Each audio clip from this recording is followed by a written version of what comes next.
Hello दुरंधरो, नमस्ते, राम राम। मैं हूं अमित चौधरी। स्वागत है आपके अपने YouTube channel Amit sir GK में। तो आज 9 सितंबर है और डेली करंट का तहलका प्रातः सुबह 6 बजे अपने भाइयों के लिए, बहनों के लिए, जो कि मोस्ट इंपोर्टेंट हो जाती है आपके आने वाले सभी एग्जाम को लेकर के। ठीक है मेरे भाइयों, अभी जैसे कि एसएससी के भी एग्जाम चल रहे हैं और भी आने वाले हैं। ठीक है, उनके सभी के लिए इंपॉर्टेंट क्लास है और फ्री ऑन यूट्यूब पर मैं क्लास करवाता हूँ। जीके से रिलेटेड किसी भी बच्चे को किसी भी कहीं भी किसी प्रकार से कोई दिक्कत आए तो मुझे बता सकता है इन कमेंट में, या फिर मुझे टेलीग्राम से या फिर फेसबुक से मेरे से पास मैसेज कर सकता है। किसी भी चीज को लेकर, टेस्ट सीरीज के लेकर के, क्लास को लेकर के, कोई भी सब्जेक्ट हो जीके से रिलेटेड, उससे आप मेरे से पूछ सकते हो। फ्री ऑन यूट्यूब पर, निःशुल्क है बिल्कुल, और बेसिक रूप से मैंने करवा रखे। सिर्फ एनसीईआरटी बेस्ड है सारे क्वेश्चन, सारे टेस्ट सीरीज, सारे मतलब जीके से रिलेटेड। ठीक है मेरे भाई, तो शुरू करते हैं आज की क्लास। जो भी मेरे भाई एसएससी से, बैंक के या एनडीए, स्टेट पीसीएस तक की जो भी मेरे भाई तैयारी कर रहा है, पेपर को लेकर के तैयार हो रहा है, या फिर अपने टारगेट अपने मन में या फिर टारगेट कर रखा है जिस भी पेपर को आपने, उसके लिए ये आज की क्लास मोस्ट इंपोर्टेंट है। ठीक है, और डेली करंट का तहलका प्रातः सुबह 6 बजे में करवाता हूँ अपने भाइयों को। मैं शुरू से ही, जिस दिन से मैंने शुरुआत की है उस दिन से ही सब कुछ बोलता हूँ कि सब कुछ फ्री रहता है। सब फ्री कोर्स है, फ्री बैच है, सब कुछ फ्री पीडीएफ है, सब कुछ नोट्स वगैरह सब फ्री है। ठीक है, क्लास शुरू होने से पहले सबसे पहले सितंबर की महत्वपूर्ण दिवस मैं बता दूं। 1 सितंबर को आपको पता होना चाहिए एनसीईआरटी डे होता है, दिवस होता है। 2 को विश्व नारियल दिवस होता है। 3 को आपको पता होगा राष्ट्रीय गगनचुंबी इमारत दिवस होता है। ठीक है, राष्ट्रीय पोषण सप्ताह 1 से 7 तक चला था, आपको पता होनी चाहिए। ठीक है, और जो शिक्षक दिवस था 5 सितंबर को था। और जो कल जो गया था साक्षरता दिवस, मतलब लिटरेसी डे, इसके बारे में प्रॉपर तरीके से मैं क्वेश्चन नहीं कर दूंगा आज। ठीक है मेरे भाइयों, इंपॉर्टेंट है ये भी। तो शुरू करते हैं आज की क्लास। फर्स्ट क्वेश्चन आपके सामने है, भारत ने शिक्षा के क्षेत्र में किस देश के बीच एक समझौता ज्ञापन पर हस्ताक्षर करने की मंजूरी दी है? आपको पता चल रही होगी। ठीक है, देखकर पता लग रही होगी। तो इजराइल के हैं, संयुक्त अरब अमीरात के साथ किए, या इराक या पुर्तगाल के साथ? ठीक है, तो B is the right answer हो जाता है। यूएई के साथ समझौता किया है, मेमोरेंडम ऑफ अंडरस्टैंडिंग जिसको बोला जाता है। तो भारत ने शिक्षा के क्षेत्र को लेकर के यूएई के साथ समझौता ज्ञापन किया है। आइए इसके बारे में थोड़ा मैं बता दूं कि समझौता ज्ञापन का मुख्य उद्देश्य क्या है। भारत और यूएई के बीच शैक्षिक सहयोग का मजबूत हो करना है। कुल मिलाकर ये है अपनी और उनकी। ठीक है, भारत और यूएई में दोनों के बीच में 2015 में समझौता हुआ था, उसके बाद 2018 में समाप्त हो गया था। पर लेकिन नए समझौते का ज्ञापन अब शुरू हुआ है, जो कि राष्ट्रीय शिक्षा नीति 2020 में जो बनी थी उसको लेकर के है। ठीक है मेरे भाइयों, ना कि पिछले जो नीति चल रही थी 1986 वाली, उस पर कोई डिपेंड नहीं होगा। राष्ट्रीय शिक्षा नीति 2020 में उस पर डिपेंड होकर के काम चलेगा इसमें।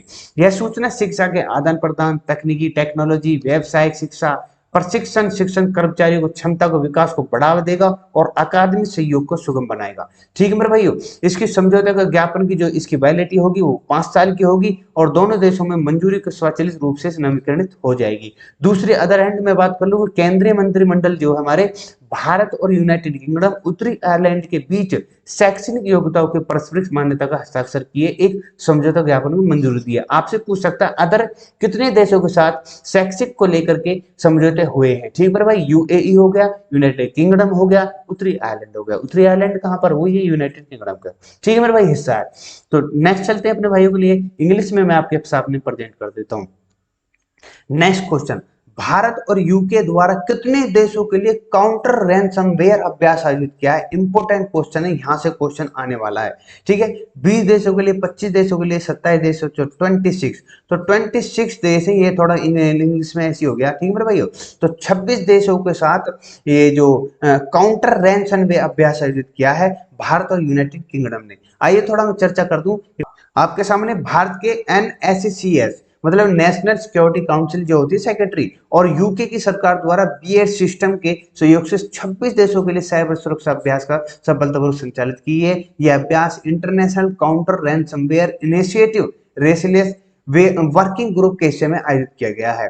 इसका कार्य समूह के नेतृत्व में राष्ट्रीय साइबर सुरक्षा समन्वय के नेतृत्व में भारत कर रहा है। इसका नेतृत्व कौन कर रहा है, ये इंपोर्टेंट है हमारे लिए। कौन कर रहा है ये भी इंपोर्टेंट है। ठीक है मेरे भाइयों, राष्ट्रीय सुरक्षा परिषद सचिवालय ने कहा है कि इस अभ्यास की बीएड सिस्टम ने इमर्सिव लैब प्लेटफॉर्म के माध्यम से सुगम बनाया है और अभ्यास का जो थीम है ऊर्जा क्षेत्र को लेकर के इंपॉर्टेंट है। आपको पता होगी ऊर्जा क्षेत्र को जो नवीकरणीय होते हैं, ठीक है, नवीकरणीय आपको पता होनी चाहिए, जैसे कि सौर ऊर्जा है, पवन ऊर्जा है, ठीक है, ये सभी आपकी ऊर्जा को लेकर के चर्चित है। ये मेन इसके विषय है, थीम है, ठीक है मेरे भाइयों। तो ये नेक्स्ट जो मैंने पूरा कन्वर्ट कर दिया अपने भाइयों के लिए, ये आप पढ़ सकते हो। किस राज्य सरकार ने पुदुमई पेन योजना शुरू की है? इंपोर्टेंट क्वेश्चन है। राजस्थान, आंध्र प्रदेश, झारखंड, तमिलनाडु। तो इसका D is the right answer हो जाता है, आपको सामने दिख रहे होंगे ये, ठीक है। केजरीवाल साहब जो कि चीफ मिनिस्टर आपके कहाँ के, इसके दिल्ली के, ठीक है मेरे भाई, और ये तमिलनाडु के सीएम दिख रहे हैं, ठीक है। आइए थोड़ा मैं बता दूं, यह वित्तीय सहायता योजना है जिसका उद्देश्य समाज के निचले जो छात्र हैं उनके शैक्षणिक लक्ष्यों को आगे बढ़ाने का है, ठीक है। ये पहल जो शुरू की है तमिलनाडु को 5 सितंबर 2022 को। लाभार्थी और दक्षिण जिलों में एक बचत बैंक खाता डेबिट कार्ड कर दिए। कुल मिलाकर यह जो भी बच्चा गरीब है और जो भी सरकारी स्कूल में जो 6ठी से 12वीं कक्षा तक जो बच्ची पढ़ रही है, लड़कियां जो पढ़ रही हैं, उनके स्नातक डिग्री, डिप्लोमा, आईटीआई पाठ्यक्रम पूरा करने के लिए 1000 प्रति माह मिलेगी उन बच्चियों को, ठीक है मेरे भाई। तो इसी को लेकर वित्तीय सहायता दी जा रही है, ठीक है। सभी पात्र छात्राओं को हर महीने चरणों में वित्तीय सहायता दी जाएगी। इंपोर्टेंट कितने दिए जाएंगे? हर महीना 1000 रुपए प्रति माह दिए जाएंगे। तमिलनाडु के अंतर्गत यह ये पुदुमई पेन योजना शुरू की गई है। आपसे पूछ सकता है, ठीक है, कौन इसका हिस्सा रहे? केजरीवाल साहब, ठीक है मेरे भाइयों। नेक्स्ट क्वेश्चन पर चलते हैं मेरे भाइयों के लिए। भारत का पहला परिवर्तित जैव ग्राम किस राज्य में स्थित है? इंपोर्टेंट क्वेश्चन है। पहला बायो विलेज भारत का है पूरा, ठीक है। बेंगलुरु, पंजाब, मध्य प्रदेश, त्रिपुरा। तो इसका राइट आंसर हो जाता है त्रिपुरा। आइए मैं बता दूं कि दासपारा गांव, आज से याद कर लेना, दासपारा गांव इंपोर्टेंट क्वेश्चन है, यहां से तो आएगा ही क्वेश्चन ये। दासपारा गांव में जीवन शैली आजीविका के प्रकृति आधारित जीवन शैली आजीविका में बदल दिया गया है। त्रिपुरा के उप मुख्यमंत्री वैष्णव देव शर्मा वर्मा ने कहा है कि गांव की रासायनिक खाद का उपयोग कम किया जा रहा है और उन्होंने कहा है कि त्रिपुरा में संकलित जैव गांव 2.0 में से एक है। इंपोर्टेंट है जो विभान आयोजन, मतलब कि जो क्या बोलते हैं उसको, अभियान चल रहा था, उसको लेकर के लंदन स्थित क्लाइमेट ग्रुप आया, उसने बायो विलेज में इस्तेमाल की जाने वाली इको फ्रेंडली टेक्नोलॉजी होती है, दुनिया के 10 सर्वश्रेष्ठ अभ्यासों में से एक के रूप में मान्यता दी है। इंपोर्टेंट क्वेश्चन है आपसे, कौन कहां से आए थे और कौन इसको दिशा निर्देश देके गए, मतलब कुल मिलाकर इसको भारत के अंतर्गत वो भी पहला बायो विलेज बता कर गए, मतलब इसका नाम नॉमिनेट करके गए, ठीक है। क्लाइमेट ग्रुप इन स्थिति अंतरराष्ट्रीय गैर सरकारी अनुसंधान संगठन होती है, ठीक है। इसके बारे में थोड़ा बता दूं, बायो विलेज 2.0 त्रिपुरा ने 10 गांव में जैव गांव 2.0 घटकों को लागू किया और जैव गांव 2.0 के तहत हास्य मतलब सीमांत के जो आसपास के लोग हैं, जैव प्रौद्योगिकी निदेशालय द्वारा प्रचलित प्राकृतिक आधारित प्रौद्योगिकी में अनुकूली व्यवहार के लिए जीवन शैली आजीविका परिवर्तित करने के लिए लक्षित किया गया है। जैव गांव जो बायो विलेज है केवल जैविक खेती के प्रथा थी और बायो विलेज 2.0 अक्षय ऊर्जा के लिए उपयोग है। अक्षय ऊर्जा वही है, नवीकरणीय है, ठीक है मेरे भाई, जैसे कुछ अन्य घटकों को शामिल किया जाएगा, ठीक है। इंपोर्टेंट क्वेश्चन है, आपसे पूछ सकता है किस राज्य में, किसके द्वारा, ये सारी चीजें इंपोर्टेंट है। नेक्स्ट क्वेश्चन और भी इंपोर्टेंट हो जाता है। भारतीय मूल की बैरिस्टर सुएला ब्रेवमैन किस देश में गृह सचिव मतलब होम सेक्रेटरी के रूप में नियुक्त की गई है, ठीक है। इन्होंने भी इससे पहले भी एक भारतीय ही थी, ठीक है, उनकी भी चर्चा करेंगे, पर लेकिन ये चाइना, अमेरिका, यूनाइटेड किंगडम, रूस, आपको पता होगी यूनाइटेड किंगडम में अभी भी थोड़े दिन पहले, मतलब कुछ दिन पहले मैंने क्लास भी करवाई है लिस्ट्रेस को लेकर के, आप सर्च मार सकते हो। विश्व अफेयर के अंतर्गत मैंने प्रॉपर तरीके से बताया है किस प्रकार से बनी, कितनी वोट या कैसे कैसे बनती है, कैसे कैसे वोट होती है, सारी चीजें मैंने जिक्र करी है विश्व अफेयर के अंतर्गत, ठीक है। तो यूनाइटेड किंगडम में लिस्ट्रेस के द्वारा इनको गृह सचिव के नियुक्त किया गया है, जो कि एक भारतीय थी, पहले भी उनकी जगह इनको नियुक्त किया गया है, ठीक है। तो आपके सामने प्रधानमंत्री लिस्ट्रेस ने उन्होंने गृह सचिव नियुक्त किया है और उन्होंने भारतीय मूल की सहयोगी प्रीति पटेल जो थी पहले, उनकी जगह ली है। सतराडू कंजर्वेटिव पार्टी 42 वर्षीय ब्रेवमैन के बोरिस जॉनसन के नेतृत्व में पिछली सरकार अटॉर्नी जनरल के रूप में काम किया था इन्होंने, ठीक है। वह पूर्व प्रधानमंत्री बोरिस जॉनसन की जगह लेने में दावेदार में शामिल थी। हाल ही में लिज ट्रस देश की मुख्य रूढ़िवादी पार्टी के नेता नियुक्त होने के बाद यूनाइटेड किंगडम में नई प्रधानमंत्री बन गई है और 56वें नंबर की हैं टोटल और ब्रिटेन की, लेकिन 3rd नंबर की ये महिला है, ठीक है मेरे भाई। ये सभी चीजें प्रॉपर तरीके से मैं विश्व अफेयर के अंतर्गत बता चुका हूं अपने भाइयों को। नेक्स्ट क्वेश्चन, किस कलाकार का बिहार के पटना के एक अस्पताल में निधन हो गया? बहुत ही इंपॉर्टेंट क्वेश्चन है, बहुत ही जाने माने रामचंद्र मांझी जी का निधन हो चुका है, जो कि भोजपुरी कलाकार थे। आइए इनके बारे में थोड़ा मैं जिक्र कर दूं कि वे भोजपुरी लोकमंच कला लौंडा नाच करते थे। इंपॉर्टेंट क्वेश्चन है, ये पूछ सकता है आपको। अग्रणी रूप से प्रसिद्ध थे और उनका जन्म बिहार में सारण जिले में हुआ था। ठीक है, ये भोजपुरी के शेक्सपियर कहे जाते थे। भिखारी ठाकुर नाम से प्रसिद्ध लोक कलाकार भोजपुरी गांव में मंडली के पुराने सदस्य थे। इंपॉर्टेंट क्वेश्चन है कि भोजपुरी के शेक्सपियर कौन थे, तो आपसे यहाँ से क्वेश्चन पूछ सकता है एग्जामिनर। ठीक है, उन्होंने संगीत नाटक अकादमी पुरस्कार सम्मानित किया जा चुका और इनको पद्मश्री पुरस्कार से भी नॉमिनेट किया जा चुका है, मतलब इनको पद मिल चुका है। ठीक है मेरे भाई, ये सभी चीजें इंपॉर्टेंट इसलिए इनको काफी अच्छे अवार्ड और भोजपुरी शेक्सपियर, पद्मश्री अवार्ड, ये सभी चीजें इंपॉर्टेंट इनके लिए। ठीक है, लौंडा नाच क्या होता है? लौंडा नाच जो होता है ये बिहार के एक भोजपुरी लोक नृत्य है। इसके अंतर्गत गीत, नृत्य, हास्य, व्यंग, ये सभी चीजें थिएटर के में शामिल होती है। लौंडा नाच में पुरुष प्रदर्शन के दौरान साड़ी, ब्लाउज, लंबे बालों वाले विग पहनकर महिलाओं का प्रतिरूपण करते हैं, आपको दिख रहे होंगे इसमें। ठीक है मेरे भाइयों, तो इंपॉर्टेंट क्वेश्चन था और यहाँ से आपसे पूछ सकता है लौंडा नाच क्या है, कहाँ पर, किस देश का है, ये किस राज्य का है, सभी चीजें आपसे पूछ सकता है। नेक्स्ट क्वेश्चन और भी इंपॉर्टेंट क्वेश्चन है। अंतर्राष्ट्रीय साक्षरता दिवस कब मनाया जाता है? 5 सितंबर, 4 सितंबर, 8 सितंबर या फिर 1 सितंबर? तो 8 सितंबर को कल मनाया गया। ये फिर देख लो ना, थोड़ी सी होगी गलती। 8 सितंबर लिटरेसी डे होता है, इंटरनेशनल लिटरेसी डे। ये हर साल मानव अधिकारों के लिए, एक साक्षरता के बारे में जागरूकता बढ़ाने के लिए, उनकी मतलब अपने समाज को साक्षर मतलब शिक्षित करने के लिए अंतर्राष्ट्रीय साक्षरता दिवस मनाया जाता है। कुल मिलाकर उनको अवेयरनेस दी जाती है। ट्रांसफॉर्म लिटरेसी लर्निंग स्पेस 2022 के लिए अंतर्राष्ट्रीय साक्षरता की थीम है। इंपोर्टेंट क्वेश्चन है, थीम क्या है आपको मैंने बता दी, transform literacy learning spaces. Theme साक्षर वातावरण के महत्व को दर्शाता है, सभी के लिए उच्च गुणवत्ता, न्याय संगत, समावेशी शिक्षा सुनिश्चित करता है। कौन? साक्षरता दिवस के अंदर ये सभी थीम के अंदर ये चीजें हुई हैं, मतलब रखी जाती हैं। कुल मिलाकर सारे मुद्दों को हल किया जाता है इस दिन 8 सितंबर को। नेक्स्ट है, यूनेस्को ने 26 अक्टूबर 1966 को 8 सितंबर को अंतर्राष्ट्रीय साक्षरता दिवस के रूप में घोषित किया। इस दिन को 2015 में सतत, जिसको सस्टेनेबल डेवलपमेंट कहा जाता है, लक्ष्यों को प्राप्त करने के लिए संयुक्त राष्ट्र कार्यक्रम के तहत शामिल किया गया था। अंतर्राष्ट्रीय साक्षरता दिवस पहली बार 1967 में मनाया गया था। इंपॉर्टेंट क्वेश्चन है। ठीक है, वर्तमान में दुनिया भर में 771 मिलियन रंगों में बुनियाद साक्षरता क्षमताओं का अभाव है और साक्षरता की किसी समाज व्यक्ति के विकास की महत्वपूर्ण भूमिका निभाता है।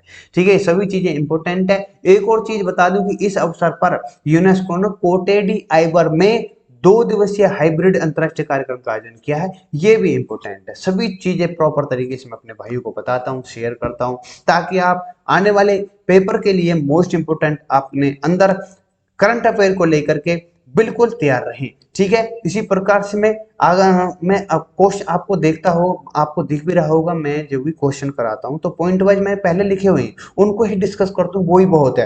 अगर मैं इधर से भी उठाऊं उधर से भी उठाऊं, इसकी जानकारी और पहलू, एक क्वेश्चन में 10-10 मिनट लगाऊं, ठीक है, आप भूल जाओगे पहला क्वेश्चन क्या करवाया था मैंने। ठीक है, हालांकि मैं अपने मुद्दे पर आता हूं कि मैं जो क्वेश्चन करवाता हूं उससे रिलेटेड जो पॉइंट बनाता हूं प्रॉपर तरीके से आपके समझ में आ जाते होंगे। एक स्टोरी के माध्यम से मान लो, या फिर एक कहानी के रूप में मान लो, या फिर प्रॉपर तरीके से आपके समझ में बैठा देता हूं और आप उस क्वेश्चन को बिल्कुल नहीं भूलोगे। ठीक है, पीडीएफ में शेयर कर देता हूं सुबह 11 बजे टेलीग्राम पर, अमित सर जी के पर। न्यायमूर्ति एम दोरास्वामी को किस शहर का उच्च न्यायालय के कार्यवाहक मुख्य न्यायाधीश के रूप में नियुक्त किया गया है? इंपोर्टेंट क्वेश्चन है। तो ये मद्रास के करे गए और सभी गलत हो जाते हैं। मद्रास के फिलहाल न्यायमूर्ति एम दोरास्वामी हो गए मद्रास की। ठीक है, आइए इनके बारे में थोड़ा चर्चा कर दूं।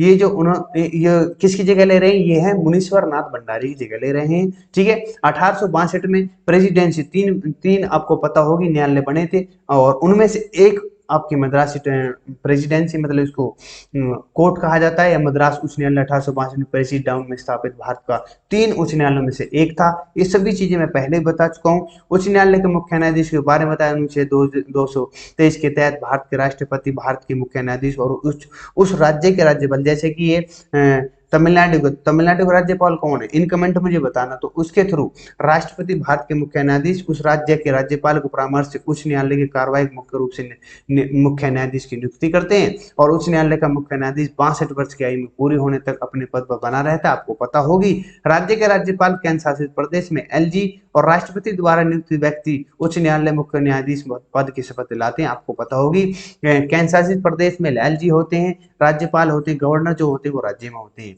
ठीक है, ये सभी चीजें मैं प्रॉपर तरीके से आपको पहले भी बता चुका हूं मेरे भाइयों। ठीक है, नेक्स्ट क्वेश्चन है, केंद्रीय पर्यावरण मंत्रालय ने किस राज्य के लिए नई तटीय क्षेत्र प्रबंधन योजना की मंजूरी दी है? इंपोर्टेंट क्वेश्चन है। तो महाराष्ट्र, हिमाचल, कर्नाटक, गुजरात। तो कर्नाटक के दिए इंपोर्टेंट क्वेश्चन है। आइए थोड़ा मैं बता दूं कि वन पर्यावरण जलवायु परिवर्तन मंत्रालय ने हाल ही में कर्नाटक के लिए नई तटीय क्षेत्र प्रबंधन योजना मतलब कि new coastal zone management plan को मंजूरी दी और प्रधानमंत्री नरेंद्र मोदी ने इसमें जो कर्नाटक के अंतर्गत गोल्ड फिंच शहर है 3800 करोड़ रुपए की लागत की नींव रखी है और कर्नाटक दक्षिण भारत का पहला राज्य है और देश में केवल दूसरा राज्य है। इंपोर्टेंट क्वेश्चन है यहाँ से भी जो ये योजना चलाई जा रही है। ठीक है मेरे भाइयों, जिसने नई तटीय विनियमन क्षेत्र कोस्टल रेगुलेशन जोन CRZ, यहाँ से क्वेश्चन उठ सकता है, फुल फॉर्म आपसे पूछी जा सकती है। ठीक है, इंपोर्टेंट क्वेश्चन है, अधिसूचना के अनुसार योजना तैयार की है CRZ के थ्रू। ठीक है मेरे भाइयों, नेक्स्ट चलते हैं। वित्त मंत्रालय के आंकड़ों के अनुसार मार्च 2022 तक भारत का विदेशी ऋण कितना है? इंपोर्टेंट क्वेश्चन है। 620 बिलियन डॉलर है जिसको डेट कहा जाता है, DEBT। ठीक है, स्पेलिंग आप देख लेना मेरे भाई। ठीक है, बता दूं मैं अपने भाइयों को इसके बारे में थोड़ा चर्चा कर दूं कि केंद्रीय वित्त मंत्रालय ने की statue report on India's external debt 2021-22 के अनुसार मार्च 2022 तक भारत का विदेशी ऋण सालाना आधार पर 8.2% बढ़कर मतलब 620.7 अरब डॉलर हो गया है।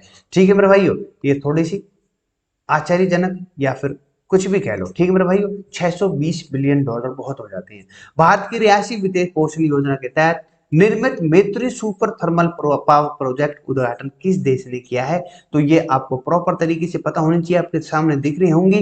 ठीक है, और आपके प्रधानमंत्री हमारे भारत के प्रधानमंत्री नरेंद्र मोदी और शेख हसीना साहब। ठीक है, तो Bangladesh is the right answer हो जाता है। प्रधानमंत्री नरेंद्र मोदी, बांग्लादेश की प्रधानमंत्री शेख हसीना ने संयुक्त रूप से मैत्री सुपर थर्मल पावर प्रोजेक्ट को यूनिट 1 का अनावरण किया। आपसे यहाँ से क्वेश्चन पूछ सकता है।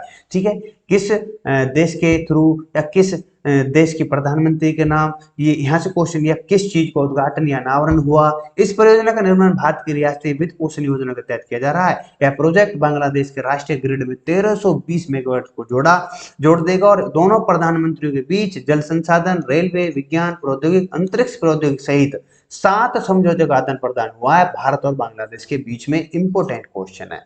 ठीक है, आपसे पूछ सकता है किसी भी प्रकार से आप किसी भी कहीं भी किसी प्रकार से किसी भी सब्जेक्ट को लेकर के किसी भी, मेरे जैसे मैंने ये कराई क्लास, इसमें किसी भी स्लाइड में आपको कोई दिक्कत आ रही है या फिर समझने में कोई प्रॉब्लम आ रही है तो मुझे इन कमेंट बताओ या फिर पर्सनली मुझे मैसेज करो। ठीक है, वो सभी चीजें आपको डिस्क्रिप्शन में दे दूं। तो आशा करता हूँ आज का सेशन, आज की क्लास अच्छी लगी होगी मेरे भाइयों को। तो नमस्ते, राम राम, जय हिंद, जय भारत। मिलते हैं नेक्स्ट क्लास में।